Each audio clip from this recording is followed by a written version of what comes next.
With the future of Olympic breaking uncertain, that makes Philip Kim, or better known as Phil Wizard, the only Olympic gold medalist that breaking might possibly ever have. And we ain't going to be seeing breaking in the Olympics for a while unless the WDSF does a deal with NASA or Jeff Bezos or some shit like that and holds a breaking tournament on the moon. So today we're looking at the life and times of Philip Kim, or better known as Phil Wizard, and how a dorky Korean kid from Canada would become one of the world's most celebrated breakers. But first we need to travel to a little city on the west coast of Canada called Vancouver. It is here where Phil's zero to hero tale first begins. They don't think the way that I do. They don't like the things that I like.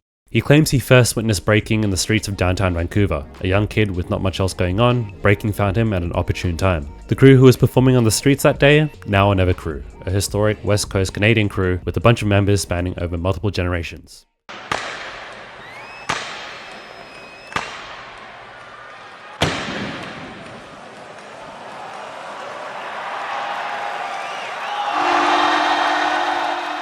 So lucky for Phil, one of the members of Now or Never, Jarek, taught a breaking workshop at his high school, and from that day on, Phil was hooked. He would then continue to take classes in a studio with Jarek saying that he saw something in Phil from the moment he touched the floor. Every scene has a generational talent, and it was so that the universe endowed Phil with this latent ability, this magic, this Riz. Call him Phil Wizard the way he'd be hitting these combos. Shee! Anyways, Phil would eventually find his way to the larger Vancouver community, training at a popular public spot by the name of Robson Square. Not to be confused with equally popular public training spot, Bonser Community Centre. It was at Robson Square where he would go on to meet some of his first influences. He cites mainly J-Bugs and his crew, Hoods. Alongside Vern, these guys had more of an intellectual, creative emphasis on the dance. You see, these guys were very conceptual b-boys. They incorporated a lot of misdirection and unorthodox combinations that would not occur to your average regular schmegular b-boy. J-Bugs also had great power move form and a deep bag of interesting freezes. The point is, bro spent time in the lab making original moves no one was thinking of, and Phil very much ended up the same. So Phil spends the next few years finding his own style,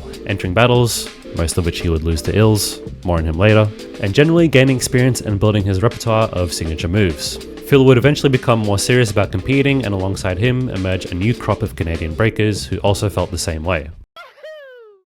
You guys know where the wizard in Phil Wizard actually comes from? That's right, Wizard's crew. No, not that wizard, or that wizard, or that wizard, you gooner. Phil's first serious competitive crew would go on to do some pretty major damage across the west coast. Fighting alongside Phil was Sayonara, Samson, Gomo, and Dylan, all of whom had their own styles and bag of tricks. This crew would have a strong competitive run in North America. However, as we all know in the scene, priorities change over time with girlfriends, jobs, and values may not always align at the end of the day. The way I saw it, in my eyes, like Dylan was like the glue, because Phil and Sam, they like butt heads a lot. They can be friendly with each other, but then like that's just who they are. That's their relationship, actually. Like I can't really speak on it.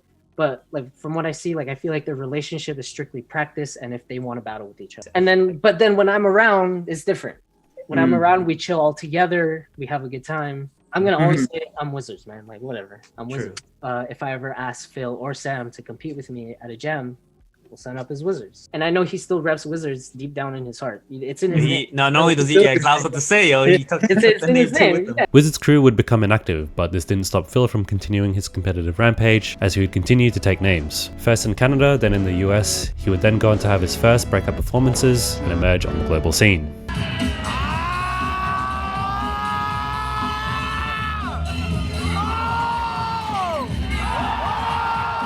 Phil's first major win out of the many jams he would win in his lifetime was Undisputed 2019, where he would upset the likes of Lord Diamond and a young Grimson, an absolute stand-up performance indeed.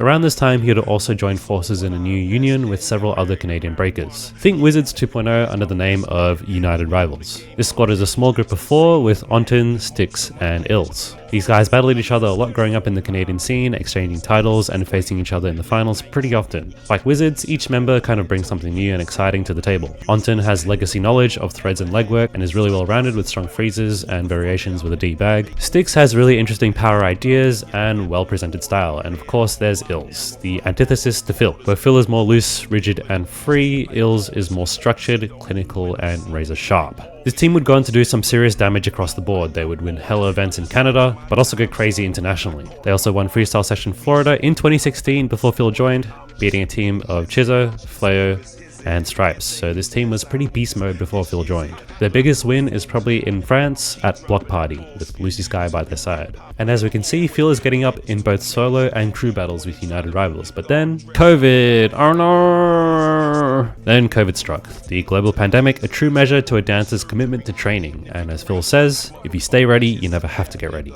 So let the show go on. My motto is stay ready so you don't have to get ready. Coming out of the pandemic, we have massive preparation for the Olympics in the form of the WDSF's first qualifying events. Some of which, if Phil wins, he punches himself a ticket to Paris 2024. For that, we got a couple of things worth mentioning, specifically his Red Bull arc. Let's have a look at his 2021 campaign. That was a very, very memorable year for Red Bull BC1 in my opinion. In the first round, he faces a super hungry Nori, who slammed everyone as he had to claw his way through the last chance qualifier the day before. Phil starts off his first round strong here, with precise execution, finishing his round strong with the inside 92 signature air freeze. Round 2, he does his head slide variation into combo to low flag freeze on beat. Round 3 continues to provide variety, getting more conceptual in the footwork position with intricate freezes before finishing with the foot grab to air chair. In the top 8, he battles against Bart, a dynamic power mover waiting to explode. He's got flips, hand hops, power both ways, and all the tools you need to, as the kids would say, raise the huzz. Phil comes out the gate with his wrist drags and flow pattern signature. He's pacing his rounds really well here, giving each concept a little bit of time to breathe, providing more than enough intrigue in his rounds to make the judges a little aroused. Bart comes in to blow it up with the straight leg air flares, but isn't providing as much creative intellect as Phil. Phil decides to improvise with a combo of his own, responding with straight leg air flares too, saying I got that shit in the bag as well. A bit more unexpected considering his repertoire and even responds to Bart's Zulu spin variation. Phil stacks a couple more signatures in his last round before hitting his pop-up headspin to drill to seal the deal. It's handshakes and Phil moves on. In top 4, he battles against resident Silver Surfer, Lee, who on a conceptual level goes toe-to-toe with Phil. By this point of the tournament, crowds are starting to feel a little fatigued and energy is running low. And I think top 4 onwards is the true test of mental fortitude in a tournament. Phil starts off by hitting this beautiful reverse halo to halo combo. He adds some footwork to fill the space and then hits another signature thread combo to shoulder spin. Lee hits this nice reverse virgin flare setup to 90 tap mill in response. However, Phil is executing an unimaginable level of creativity with ease and confidence. However, he does look a tad flustered in his last round, missing his 2000, but it's enough to get him ahead. Phil's bag is deep here, and you can see that he's trained really hard to master his own signature moves and conceptual breaking patterns. Then we enter the final battle of Red Bull BC1 2021, Phil Wizard versus Amir. Amir, like Lee, also has his own unique way of moving. Amir was going on an absolutely incredible tear that year from completely out of nowhere, and if there was anyone who was going to thwart Phil's chance at that sweet, sweet belt, it was him. Not only that, but he tore his way through the last chance cypher as well, and might be the only breaker in history to have won Red Bull through qualifying by the last chance cypher. Anyways, we all know Amir's fucking cracked, so let's just get on with it. He starts off with insane power moves, push go down to 90, then a side flip to land on his ankles. He then hits some misdirection before hitting another misdirection freeze combo.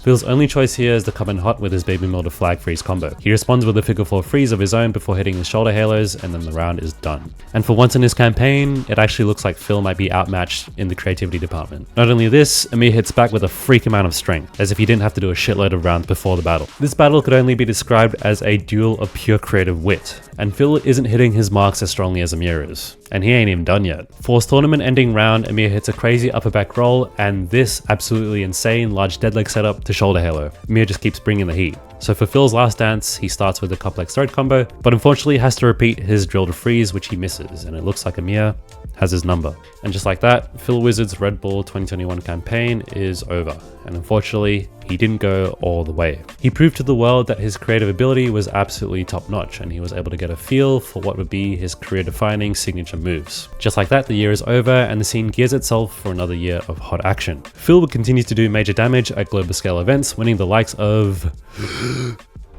Flawless Flavor, Undisputed, Outbreak TV2, WDSF Korea, and probably a shitload of other events that I couldn't be bothered to find out, but I digress. To start of 2023, he takes out Undisputed, one of the competitive circuit's biggest solo battles. In this event, he beats the like of Linkley Neal in the top 8, Yosh in the semi-finals, and Danny Dan in the finals, who he would actually go on to rematch in the finals of the Olympics a year later. After winning WDSF FISE in 2023, then he has to go to the Pan Am Games, winning against Jeffro, who came in hot in the finals. Side note, I couldn't find any actual footage of the Pan Am Games that year, which is disappointing because it was the event that he needed to punch his ticket to Paris, but he got it anyways. Now all Phil has to do is not slow down. He's making his rounds in the competition circuit and getting a ton of experience with the Trivium system, the same system that will be used to judge the Olympics in 2024. He also begins his year-long PR campaign that will market him as the favorite to win. His 2023 ends with another strong Red Bull showing, probably a fantastic stamina test for the games. Let's fucking talk about it. He first battles Italian Amaro, who is having a really solid run that year in Europe, and you can tell he's trained really hard for this. In his first round, he hits an ice-cold freeze cancel on beat and continues to put on the pressure with a slide across the floor before nailing the side chair. Phil knows what he has to do here and comes in with a shoulder pattern to freeze. Phil's going guns blazing and hits the mark on all of his strongest signatures. A solid start from him. Mara is throwing down with a solid foundation but doesn't have much to respond to Phil's bag. You can tell Phil is really feeling himself in round 2. Mara kind of repeats similar themes to his first 2 rounds with the pike, palm moves and footwork the other way. Phil is stopping him, pause, proving that he's thought about his concepts deeper than Amaro has. Phil ends with his signature shoulder roll to pose, but hits this cool little variation with the mill. I actually don't think we've seen this from him since. Anyways, handshakes and Phil moves on. Up next, Phil faces Mexico's very own Castrito, or Castrito, another massively talented power mover that Phil has to battle in top 8. He's got crazy strength and probably a million different air flare variations, but I digress. He starts off strong with Virgin Flare to air flare and hits a cool stack to finish. Phil goes into his vortex to pull out this nice side chair freeze. Misses that knee spin thread a little bit, but saves it with the shoulder freeze emote on beat. Castrito hits him with more stacks and upside down nonsense, but it's not enough to phase the Wizard. He's looking super comfortable on top and definitely providing more substance in this competitive context. Overall, it's looked like Phil has won his first 2 battles pretty convincingly, but his next opponent is no pushover. It's Ishin. Ishin starts off with a heat check before firing with an immaculate one-hand air flare combo, and burning Phil with a halo to freeze and B-twist all on beat. Phil has no choice but to respond. Reverse shoulder spin, swimming entry, and swimming exit to highlight his round here. Ishin's technique and explosive power is damn near unmatched though. Phil has to come in with more illusions and the pattern pop up the drill before finishing off. Ishin starts off hot but misses his figure 4 swipe cancel and Phil knows he can run away with it. Phil hits his threads perfectly and takes the cake. A really close battle for sure. Battle of the night possibly? Final battle. It's young legend versus actual legend. Hong Ten. And Phil starts off with a couple of heat checks. You can tell he's feeling loose and he's feeling himself here. Hits the thread to inside halo to stack to freeze. Nice. And we're off. But old boy ain't playing no games. Comes through with the head spin to signature no hand get up, then hits the waves to end off. The pressure is on. And Phil comes back with a clean power combo to more origami. But is he finally out of tricks? Is his clip empty? Hong Ten is just hitting all of his moves with that extra little punch. And being able to hit rounds with the same intensity from top 16 all the way to the finals is incredibly hard in a breaking tournament. And so history was doomed to repeat itself here. Phil once again comes so close to nabbing that sweet belt, but just kind of loses out on the day. Any one of these guys could have won it, but it was Hong Ten's day. In 2021, it was Amir's day. And in 2024, it will be Phil's day. He did a good job of preparing for the Olympics, especially enlisting the help of #RealFitnessBros and that sweet Lululemon sponsorship. So he keeps working and all of a sudden, Paris. Coming into the Olympics, Phil has gained a plethora of experience having battled against and alongside the lineup, and most people in the scene had him as their frontrunner, myself included. Alright, E-boys, lock in.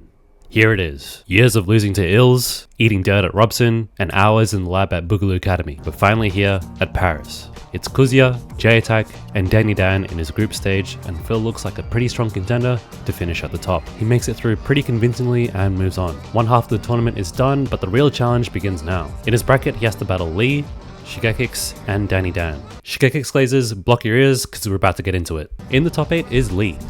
Both these mans are posted up in the crisp all white. Lee comes out first with a sick head move, keeping it super crisp and clean, with a clean ass transition to figure 4 halo to cold ass freeze. Phil throws down with flare air flare to prove he ain't playing either, and sticks the shoulder pop up into drill. Lee is keeping his round super concise and to the point, which I absolutely love, but Phil is just once again using that music to energize him. How are you supposed to beat this? Also, Flake putting on Chaos, a Canadian MC for round 3, it's absolutely over.